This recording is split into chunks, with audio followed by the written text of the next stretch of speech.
Hello friends welcome to रीड हो आज आम देखा आम जो अपेक्षा करते स्टेट सिलेक्शन बोर्ड मैंने SSB TGT है जोटा आम कौन non government aided full aided high school teacher post बाहरी जो TGT arts PCM CBZ Hindi teacher classical teacher Urdu teacher ये सब PET बाहरी है जमी थी हाई स्कूल टीचर लेवल 9 थी सब तक पोस्ट PET लेवल 8 से भाई भी अच्छी मैंने 35,400 जो कहते 34,000 समथिंग आसटा नहीं पूरा सामान अच्छी पे मैट्रिक्स है खाली से जो आम जो HR मिलता है 625 ना 95 केते है सहीटा खाली न मिल पारे है देखिए से जॉइनिंग जना पड़ जाए मिलूँ न मिलूँ कारण बहुत जिन चेंज हो ओके आ लिखाई द पोस्ट कैरी DA माने डियरनेस अलाउंस लिखा है भलसे जे DA मिले बोली लिखा है बुझे द पोस्टल कैरी DA आज would be made admissible by the government from time to time है तुम DA आमको मिले जी मिले जमी मिलूँ कौन एम मिले 50,000 प्लस मिले 52-53,000 मिले सेमती भी माने एम मिले खाली अलग रहा HRM साइड बना हम जमी रेगुलर टीचर मान बना हो हाई स्कूल टीचर पोस्टिंग मानकर बुझे सहीटा खाली बना हेनी जमीक ये तो आदर्श विद्यालय पद मत है बुझे अब भविष्य देखा जाए कौन हो तेणु पोस्ट किसी खराब नुहे बुझे आत जिन मे भी केस हो पारे जो मैंने पाइले चाकरी पाइबे से आउ थे हाई स्कूल टीचर जो LTR आसो कहते मे भी नदे पारती कौन आम NOC नदे पारती बुझे देखिए ये टाइम कौन हो बर्तमान आप चेष्टा करूँ यहाँ भलसे चेष्टा माने क्रैक करने बुझे कारण चाकरी बहुत सर्टेज अच्छी बुझे आईटा OMR हम आम देखा लास्ट अच्छी मझे है आम ओपनिंग डेट के अच्छी ना आज ऑलरेडी स्टार्ट हो गोटे बेलू आप पकई पारे फॉर्म बुझे आ क्लोजिंग डेट है 7 फेब्रुआरी 11:45 मैंने राति 11:45 अच्छे बुझे 7 फेब्रुआरी आम देखा आगे कौन कौन अच्छी वैकेंसी देखूँ आम TGT आर्ट्स 912टा पोस्ट अच्छी जो थी कि आम UR 221 जमी आम समस्त जानते SCBC किसी आसवन पोस्ट शुणा होता तो SCBC कौन इंडिविजुअल पोस्ट आसनी बुझे कि SCBC कैंडिडेट जो मैंने कहते हैं OSS to qualification SCBC basis आप पकई पारे बुझे अच्छा क्या आम भी जानी जो पिला UR SCBC मैंने क्वालिफाई करते हैं UR सिलेक्शन होती बुझे कारण आम पाखे SCB सर्टिफिकेट अच्छे बुझे ना आप SCBC माने जो कास्ट सर्टिफिकेट होता निहाती आवश्यक जे आप SCBC बोली बुझे अच्छा अब आर्ट्स 912 221 है UR बाकी हम 401 299 SC ST कैंडिडेट मानक अच्छे PCM मानक 202टा सीट जो थ्रू 76टा UR और जो थी कि 25टा ओमेन है ना और CBZ 127टा 64टा UR 21टा ओमेन है ना और 194 हिंदी टीचर 86टा पोस्ट अच्छी UR भल पोस्ट अच्छी बुझे ना पाखापाखि अधा पाखापाखि अच्छी बाकी सब कम कम अच्छे है आ क्लासिकल टीचर मैंने संस्कृत टीचर भल अच्छी 370 102टी है और उर्दू टीचर 3टा आग UR अच्छी और PET 249 पोस्ट 146टा अच्छी UR ये भल अच्छे बुझे ना तो टोटाल 2064 पोस्ट 698 पोस्ट अच्छी UR बुझे जो थी कि बेसिकली कह गले 300 प्लस पोस्ट पड़ेगा 350 पोस्ट पाखापाखि पड़ेगा कौटी हिंदी टीचर क्लासिकल टीचर और PET टीचर मान बुझे आ बाकी 300 पोस्ट रहा बाकी तो PCM CBZ टीचर ये 350 तो कही हेनी 300 पाखापाखि भी नुहे ये बुझे ना प्रिपेरेसन जोर से करूँ बुझे ना जमी PWD एक सर्विस में स्पोर्ट्स पर्सन 4% 3% 1% रिजर्वेशन रहा है यहाँ सी हिसाब देते बुझे ना आज PET टीचर जो PWD कैंडिडेट जो रिजर्वेशन थिला सेटा high court honourable high court Odisha high court case हिसाब से डिसीजन नि बुझे ना आप पचर चाहिए SC ST मुझे एक्सचेंज करी से पॉसिबल नुहे सब पोस्ट 33% लगे ओमेन कैंडिडेट को सीट दि जाए है। एज लिमिट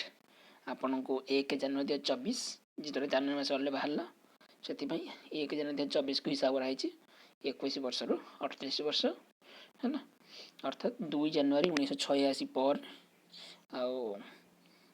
1 जनवरी 2003 पूर्व बुझेगा। आ 5 वर्ष जमी SC ST SCBC women ex service में एम सब दि जाए कौन दिया और 5 वर्ष रिलैक्सेशन और 10 वर्ष PWD दिया बुझे जो मैंने परमानेंट होती मैंने 40% प्लस डिजेबल होता है। ये जिन आम देखा एजुकेशन क्वालिफिकेशन कम मागुच TGT जमी मागुला कौन आमर हाई स्कूल टीचर जो मिलता से भाई सिस्टम अच्छी bachelor degree in arts and commerce Sanskrit degree from recognised university arts पिलांपाई बुझे ना। आ देखिए 50% mark aggregation 45% SC ST SCBT PWD एम है ना विथ BD डिग्री और 3 ईयर इंटीग्रेटेड BEd MEd जो करेंगे बुझे ना बा कौन इंटीग्रेटेड BA BD जो करेंगे से 4 वर्ष से एलिजिबल जो मानकर 2टा लगे स्कूल सब्जेक्ट थी दरकार है ना। ये से जो 2टा लगे सब्जेक्ट कहुच्छे कौन कहुच्छे ना इधर pass honours elective optional compulsory foundation subject जोटा है भी माने economics English geography Hindi history Indian economy Indian geography Indian polity Indian history Odia political science Sanskrit यही मध्य 2टा आपनकर स्कूल सब्जेक्ट रही अच्छे है ना। तो जो मैंने कैंडिडेट हाँ यहाँ जो आम गोटे थी सेटा सुप्रीम कोर्ट गलर आपेक्स कोर्ट माने सुप्रीम कोर्ट है ना जो केस अच्छी कौटा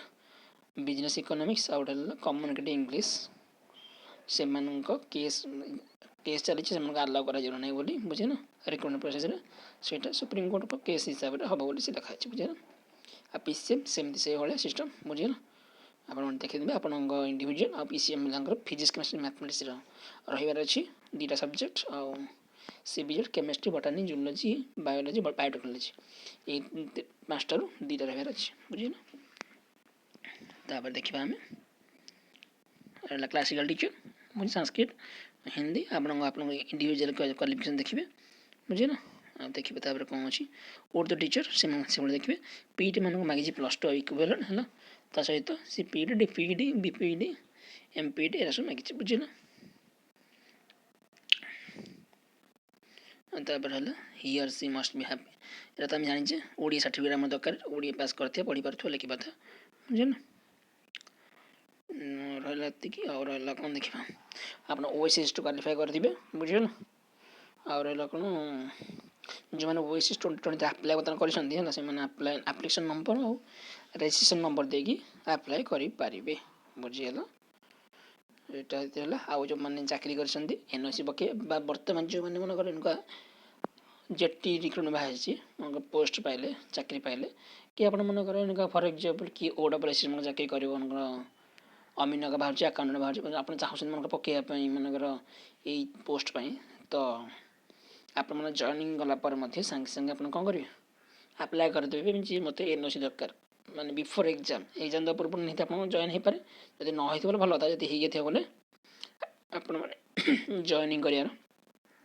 सांगे सांगे आप्लाय करदेवे NOC बुझे ये निहाती दरकार है। यहाँ थी और सिलेक्शन मेथड MCQ हम ओनली रिटन टेस्ट हिसाब से बुझे ना रिटन टेस्ट ओनली और रहा कौन written test only 150 mark multiple choice question बुझे ना। ड्यूरेशन है 2 घंटा 150 मार्क 2 घंटा बाकी 100टा क्वेश्चन लिखाई 100टा क्वेश्चन बुझे ना इक्वल वेटेज ओके और रहा गोटे ठीक मार्क 1.5 मार्क बुझे ना आ भूल मार्क 0.5 माने 1/3 मार्क आप कट बुझे ना 3टा भूल कले आप गोटे ठीक मार्क कट बुझेगा सॉरी। अच्छा रहा कौन यदि फाइनाल सिलेक्शन कौन है आम किसी क्लास है कौन ये तो यही केस कौन हम ना आम रहा सॉरी सॉरी सॉरी सॉरी अच्छा से जो क्लास है तो कौन कराब 2टा क्लास होगा तो आप कौन मार्क्स सिक्योर बैचलर डिग्री और +2 और equivalent examination will be constant जदि से फर्दरटा है तो आप कौन कर +2 मार्क देखिकी मैट्रिक्स मार्क देखिकी आपन को कैन पोस्ट दिया बुझे आ गोटे बड़ जिन written examination of all post माने सबुतक पोस्ट गोटे दिन में गोटे सिटिंग रे हम on one sitting on a single day बुझेगा तेणु गोटे दिन ही एग्जाम हम ओके जो आम सीबीआर मोड होता है जो टीजीटी हाई स्कूल टीचर बहुत सिफ्ट रोला जोटा कि पिला के असंतोष प्रकाश करते आम भल क्वेश्चन पड़ी खराब क्वेश्चन पड़ी बुझे तो सहीटा भी आपको ये रिलैक्सेशन ओके आउ कौन है ना देखो अनुगुल बालेश्वर ब्रह्मपुर भुवनेश्वर बलांगीर कटक केन्द्रापड़ा केउझर कोरापुट संबलपुर यही सब आम कौन रहा जोन ओके आदि ताठ अधिक कैंडिडेट है तो से आउ गोटे जोन करपारती नियरेस्ट जोन है application fee non refundable non adjustable okay और 500 टंका कहाँपाई ना जो मैंने अन रिजर्व आउ एससीबीसी कैटेगरी ओके आ जो मैंने 200 टंका कहाँपाई ना जो मैंने कौन candidate belong to SC ST और पीडब्ल्यूडी जो 40% परमानेंट बुझे ना ये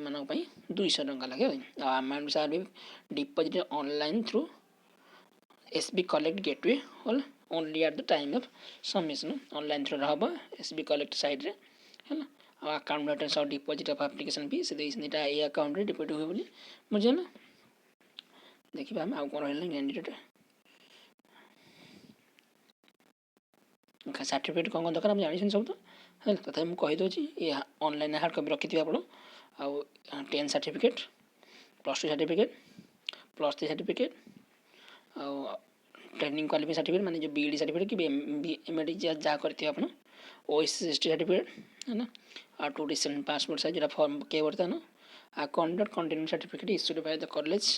university institution caste certificate okay